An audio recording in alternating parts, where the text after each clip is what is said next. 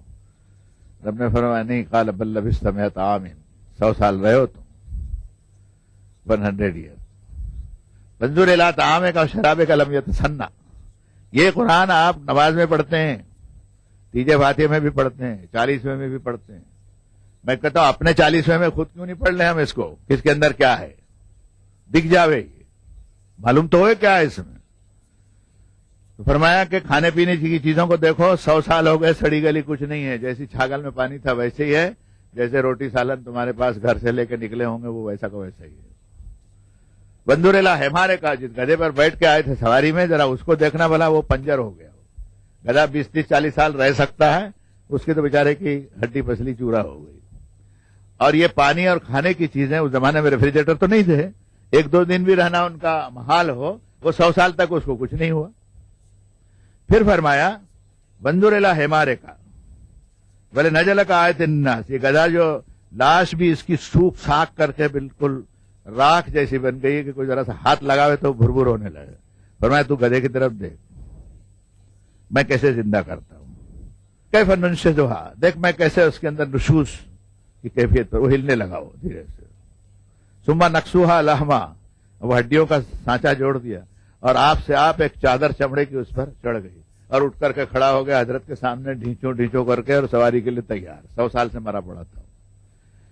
اس اللہ رب العالمین کی بندگی کرنے والا ناسازگار حالات میں کبھی مایوس نہیں ہوگا کہ اللہ ہماری مدد کرے گا۔ اور یہ سنت ہے جناب محمد رسول اللہ صلی اللہ علیہ وسلم کی کہ غار کے دہانے کے اوپر مخالفین آ گئے حضرت ابو بکر نے کہا کہ ہم تو پکڑ لیے گئے، فرمایا لا تحزن ان اللہ معنا، غم مت کرو، اللہ ہمارے ساتھ میں برابر و مدد کرے گا۔ اس یقین کے ساتھ چاہے شخصیات ہوں اور قومیں اٹھیں تو اٹھ کر کے آپ کو وہ طرز اختیار نہیں کرنا ہے جو بازاری لوگوں کا ہے کہ آپ نے جلوس نکالنے شروع کیے، آپ نے جھنڈیاں نکالنی شروع کی، آپ نے ایجیٹیشن کیا، بھوک ہڑتالیں کی۔ ایک میاں جی نے تو اخبار میں بیان دیا کہ یہ میری مانگ پوری نہیں ہوئی تو میں خود سوزی کروں گا۔ ہم نے کہا ابھی سے کر لینا تھا نا گھر میں، یہ مسلمانوں کی مانگ کو اس میں ڈالنے کی کیا ضرورت ہے؟ تو حرام ہے ہمارے یہاں۔ کسی بھی عالم سے جا کے پوچھ لیجیے آپ، وہ یہی کہے گا کہ خودکشی حرام ہے، آتم ہتیا ہم نہیں کریں گے، ہمیں ضرورت اپنی بات رکھیے نا۔ تو میں عرض کرتا ہوں کہ موجودہ دور کے اندر آپ کو آپ کا جو رول ہونا چاہیے اس میں 50 باتیں ہیں، جتنی کہہ سکوں گا اپنے نردھارت سمے میں طے شدہ وقت کے اندر اتنا عرض کروں گا انشاءاللہ۔ پہلا کام تو آپ نے اپنے بیوی بچے اور خاندان سمیت قرآن مجید کے ساتھ میں مانوی تعلق کو پیدا کرنا پڑے گا۔ صاحب کتاب امت ہو کر کے کتاب سے غافل ہو تو آپ کا کوئی قدم صحیح پڑے گا ایسا میں ماننے کے لیے دقت محسوس کرتا ہوں۔ پڑ جائے اور اللہ مدد کر دے تو بات دوسری ہے۔ پڑوس میں ایک ملک لے لیا نا آپ نے، نہیں لیا گیا، اس کا جھنڈا ہے، اس کی پارلیمنٹ ہے، گیا ہوں میں، اس کا سکہ ہے، اس کی بینکیں ہیں، اس کی فوج ہے، لیکن اس کے بعد میں بھی مسجدوں میں گولیاں چلاتے ہیں ماشاءاللہ۔ کسی کی عصمت محفوظ نہیں رہی۔ ایک بڑے عالم گئے تھے وہاں پڑوسی ملک میں، میری اور ان کی تقریر وگیان بھون میں تھی، ہم لوگ چاہ رہے تھے کہ مولانا آ جاتے تو اچھا تھا، اور وہ کراچی سے راتوں رات آئے۔ ہم نے استقبال کیا ان کا اور پوچھا مولانا کیسا لگا آپ کو کراچی؟ کہنے کہ مولانا دعا کرو اللہ تعالیٰ پھر کبھی نہ دکھائے۔ اب آپ سمجھ لیجئے کہ کیا ہو رہا ہوگا۔ اس کا صاف مطلب یہ کہ سلطنتوں سے تمہارا کام بننے والا نہیں۔ تمہارا کام اگر سلطنت سے بن سکتا تھا تو نوزائیدہ ایک نہیں دوسری بھی تو کھڑی ہو گئی نا بنگلہ دیش کی۔ اس وقت سارا دار و مدار تمہارا قرآن مجید سے اپنے تعلق کی بنیاد پر ہے، اور اس کے بعد میں وانذر عشیرتک الاقربین کے تحت اپنے ہی رشتے ناتے اور قریب کے لوگ جو ہیں ان کو ایمان کی وہ دعوت جس کو آپ اسلام سمجھ رہے ہیں وہ آدھا پونا ہے، اور جس کو قرآن اسلام کہتا ہے وہ مکمل اس کتاب کے اندر ہے۔ اس فرق نے ہم کو ڈاواڈول کیا۔ مثال کے طور پر میں صاف کہتا ہوں، اولیاء اللہ کی قبریں احترام کی جگہ، کلام اللہ، بیت اللہ، رسول اللہ، مال اللہ، مال بھی قابل احترام ہے اس لیے کہ مال کو اللہ نے اللہ کا مال کہا۔ جس چیز سے اللہ کے نام کی نسبت لگ جائے اس کا استعمال صحیح ہونا چاہیے۔ مثلا بہت سے لوگ مال کو برا کہتے ہیں، میں کہتا ہوں مال تو اللہ کا مال ہے، وَآتُوهُم مال اللہ الذی آتاکم، اللہ کا وہ مال جو اللہ نے تم کو دیا وہ ان کو بھی دو، ان کی بھی ضرورتیں پوری کرو۔ اس کا غلط استعمال آپ نے کیا تب خدا کے ہاں پکڑے جائیں۔ انبیاء اور مرسلین کا ادب اور ان سے محبت اور عقیدت یہ دو دین کی بنیاد ہے۔ اولیاء اللہ کا احترام اور ان کی قبروں کا احترام یہ دین کی بنیاد نہیں ہے کیا؟ یہ بھی دین کی بنیاد ہے۔ اللہ والوں کی قبروں کے اوپر آپ نے رنڈیاں نچائی، ہجڑے نچائے، باجے گاجے کیے، قوالیاں ڈھولک پیٹے، مشاعرے کیے، کیا کیا تماشے نہیں کیے، سجدے کیے، طواف کیا۔ اب تو ہمارے غیر مسلم بھائی بھی بیچارے سمجھ گئے ہیں کہ بھئی ان کی کمزوری یہ ہے تو وہ بھی اپنا شریک ہو گئے اس کے اندر۔ اب ایسی گھال میل ہو گئی دین اسلام کے بارے میں کہ یہ اسلام ہے کہ وہ اسلام ہے، وہ اسلام ہے کہ یہ اسلام ہے۔ میرے ایک ساتھی نے جو ایک گجرات کے تھے، ساتھ میں رہتے رہتے ان کو ایمان سے محبت ہو گئی اور ایمان کو قبول کر لیا۔ مجھ سے پہلے مسجد میں فجر کی نماز میں پہلی صف میں کھڑے ہوتے تھے، لیکن 2-3 سال کے بعد میں وہ چھوڑ کے چلے گئے۔ تو میں نے ان سے کہا کہ بھائی کیا وجہ ہوئی ایسی؟ کہنے کہ مولانا آپ مجھ سے چھپا رہے تھے کچھ۔ میں نے کہا میں نے تو کچھ نہیں چھپایا، قرآن شریف آپ کو دے دیا، شروع میں نے ان کو سورہ حدید سے آخر تک پڑھایا اور بعد میں ہم نے کہا اب آپ پڑھ لیجئے اس کو۔ کون سی چیز؟ نہیں، کہنے لگے آپ کی جو قبر پرستی ہے وہ اور ہماری پرستی میں کوئی خاص فرق نہیں ہے، اسے بلا وجہ کا ادھر سے ادھر جانے کا کوئی معنی نہیں ہے میرے نزدیک۔ آپ سمجھ جائیں گے، یہ سنی وہابی کا مسئلہ نہیں ہے، یہ قرآن اور غیر قرآن کا مسئلہ ہے، یہ سنت اور غیر سنت کا مسئلہ ہے۔ یہ شیعہ سنی کا بھی مسئلہ مت بنائیے، اس کو تو اب چھوڑنا پڑے گا، آپ کو تفرقہ چھوڑنا پڑے گا، اور ان ہذہ امتکم امۃ واحدہ وانا ربکم فاتقون کے تحت آپ کو سدھرنا پڑے گا، آپ کو پینترا بدلنا پڑے گا۔ الا متحرفا لقتال او متحیزا الی فئۃ، وہ آیتیں پڑھتا ہوں اس میں آپ ڈھونڈیے وہاں کیا ہے، پینترا بدلنا پڑے گا۔